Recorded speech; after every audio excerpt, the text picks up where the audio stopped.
do you define real? If you're talking about what you can feel, what you can smell, what you can taste and see, then real is simply electrical signals interpreted by your brain. If you're a fan of the Matrix movie series, then you know that clip. What is real? That's what you perceive, what you see. That's the only reality you know. What you can taste or touch, or that's it, right? And that's the reality that we have around us. It is when you start thinking of the question, it does start to blow your mind a little bit, right? Well, we came across this organization called LifeNaut, which is a website run by this group called Terasem. And this group oversees a bunch of different projects, including this LifeNaut.com. And LifeNaut is a website that allows users to do two things. And this is creating your own, reality that lives on, I guess. People want to live forever. You create a mind file, which is an online collection of your thoughts, actions, pictures, and a history for viewing by future generations. Also, they can help you create a bio file. For $1 a day, they store a cell sample indefinitely in hopes that one day technology will exist that will make it so that you can rebuild your entire body based on that cell sample. This is like the people in the oxygen chambers. They just want to, the skin is always going to look as good as it looks right now. Bruce Duncan is with us, and Bruce is the managing director of Terasem and some movement foundation, and it operates LifeNaut. Bruce, how are you? Hello, Laura. I'm great. How are you this day? Are you feeling immortal today? I'm feeling 54, which makes me think about those kinds of things. How long is left? Who will I be around to see in terms of my grandchildren? What experiences are up ahead of me? But I do think now that I'm getting what some of us would call the midpoint, I am starting to think about that kind of future. Mm-hmm. We are going to get into this topic. We have a really short segment here, but in next segment, we're going to open this up to callers who are curious about how you, I guess it's upload what's in your brain, store it, and give it and allow future generations to understand it, what you said, what you believed, what you felt. And we're going to get into that subject. 800-876-4123 on the Laura Ingraham Show. Bruce Duncan's going to stay with us. A subscription website that stores cell samples and helps you upload what's in your brain today. Would you do it if you could do it? Would you want to do it? And if so, why? Stay with us.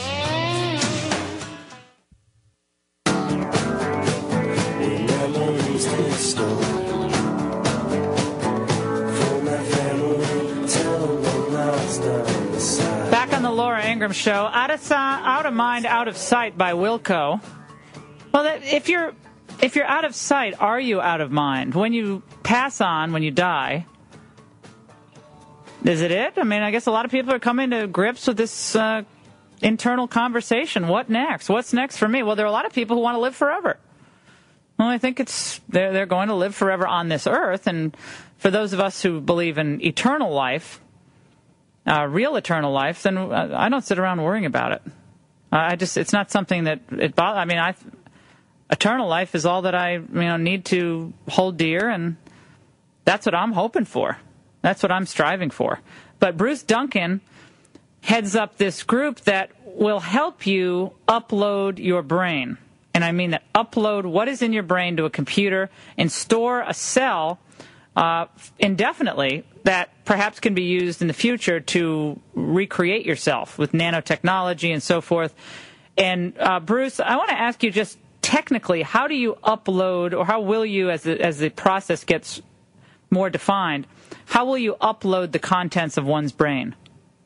Well, there are a couple of different approaches right now, Laura, that are being talked about. I would say right now our best bet and what we're taking as our strategy is at some point there'll be a process that will offer the ability to transfer information that reflects your consciousness into whether it's a nanotech receiver that's sort of taken up residence, on your synapse, or it's something that's fed into your brain, as part of a computer modeling emulation of a whole brain. Those are questions that are still being explored. What we're trying to do is give people the opportunity to start now backing up what we call their essential characteristics, personality tests, photographs, videos, anything that's an expression of your particular point of view or consciousness, like a digital scrapbook, like an interactive time capsule. And that part is free. The $1 a day is related to the storage of the genetic information. That's because there's cost associated with that. But we want everybody to have the opportunity to start basically what would have been a scrapbook years ago, and now it's just using the technology of computers and the Internet to start to grab that information that's already out there about you and that you can upload yourself. So what about emotions? Like if something that makes you fearful, something that makes you happy, something that makes you anxious, would that be part of the upload? Yeah, absolutely. And if your listeners want to try LifeNaut.com, they can right now. And what they'll find once they've signed up, which is free, is they'll find that they'll be asked to tag information about anything that they upload. And one of the things that we provide and make easy is for someone to associate a feeling or particular value with anything they upload. So, for example, if I upload a picture of Godzilla, and that's a nightmare for me, that's something that every time I see Godzilla, I'm terrified, then I can associate that by the tagging process and say that's a scary image for me, or maybe it was when I was a kid. But to what end, though? What I'm trying to figure out is, what do you do with this information? I'm so paranoid about information being on the Internet, too much personal information being out there for people to abuse and use. And you get all this information from subscribers, and then what are you doing with it? Well, we're storing it, basically, and we're safeguarding it. We're for the eventual day that there'll be a technology called mindware or artificial intelligence that will, through a very sophisticated process of probably pattern recognition, be able to start to emulate, and start to approximate some of your fears, your feelings, your thoughts, your values. And I'll use the example of the technology that made it possible for us to copy a live symphony. Once we figured out how to transfer the live sound into a digital realm, we essentially were able to capture the essence of a symphony, but no one would say it's the same or exactly the same, but it's close enough. And so I think we're looking to do a similar thing by helping you collect your information that will be merged with technology that can use that information to start to emulate and approximate. So you want to create human life form robots that you then give human intelligence to, or create life out of single cell that then you can just reconstitute a human being and then give them the emotions that are stored into the computer? Is that right? That's a long term. That's quite a ways off, but I think it begins with people making that decision to start collecting, and if they want to. This is sort of a voluntary, and it is a research project. We're living it as a scientific question. This is freaky. I find it freaky. Am I odd that I find this to be freaking me out?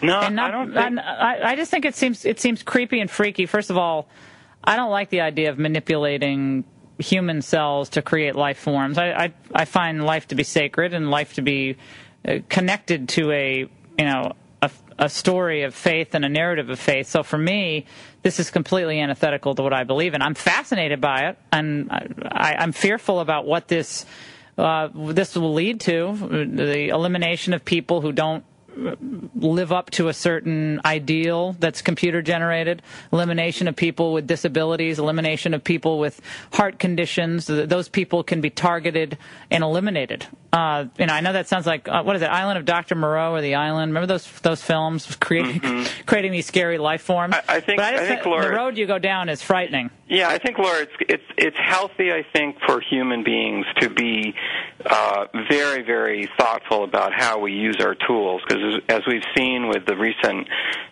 oil spill in the Gulf, technology gives us access to amazing opportunities, but not used wisely, not used ethically.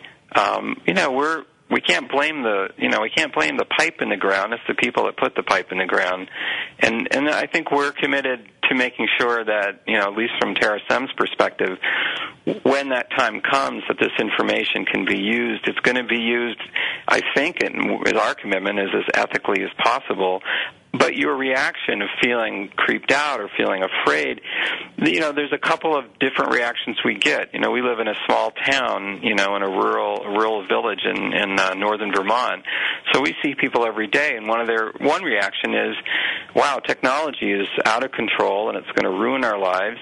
And, we have a lot of science fiction movies that tell us that story. And then there's other people who are really kind of mixed. They're kind of curious because they see what technology has done. There was a time when, when someone was born with a disability, that's it. End of story. No expectations for them. And in the lives of people with disabilities, that's changed fantastically now to it's not until they're eliminated, because the ideal human life form can be created with the help of computer imaging and nanotechnology, and then the people who don't happen to live up to that ideal, where do they go? Well, I think one of the things that may challenge that equation is that in as many hands as possible, if you've got your mind file, your information, and at some point we think the technology will become seen as a real commodity in some ways, just like right now getting a pair of glasses gives you the ability that, 300 years ago people were like, you're just blind, that's just the way it is. We think that at some point the masses will say, you know what, having the ability or at least the option of living on in some form, whether it's just in a computer or a robot or, as a genetic twin. I don't want to live forever. I have no desire to live. This idea, I want to live for as long as possible. Well, yeah, you want to have a ripe old age and so forth, but I've never gotten that. I want to live forever. Well, to me, that's so egocentric. Yeah, it was a challenging idea for me for a while as well, and again, it's by choice. But I started thinking about maybe it's because I've reached that ripe age of. Well, are you a person of faith? I have a feeling you're not really serious about your faith. Am I wrong about that? Oh, I'm what you'd call spiritually, absolutely a believer. Yeah. So in other words, you don't have any. You're spiritual but not religious. Does that capture it? I mean, in terms of organized religion. Okay.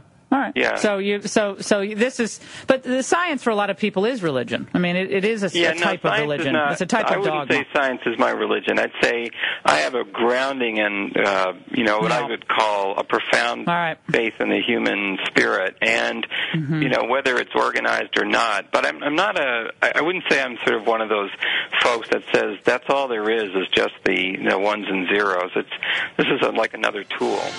Well, we're going to have you back when we can get into this with listeners, because I'm curious about people who want this for themselves, who want this cell storage, who want this ability to recreate themselves. I'm fascinated by this. Yeah, I'm look fascinated forward to the conversation.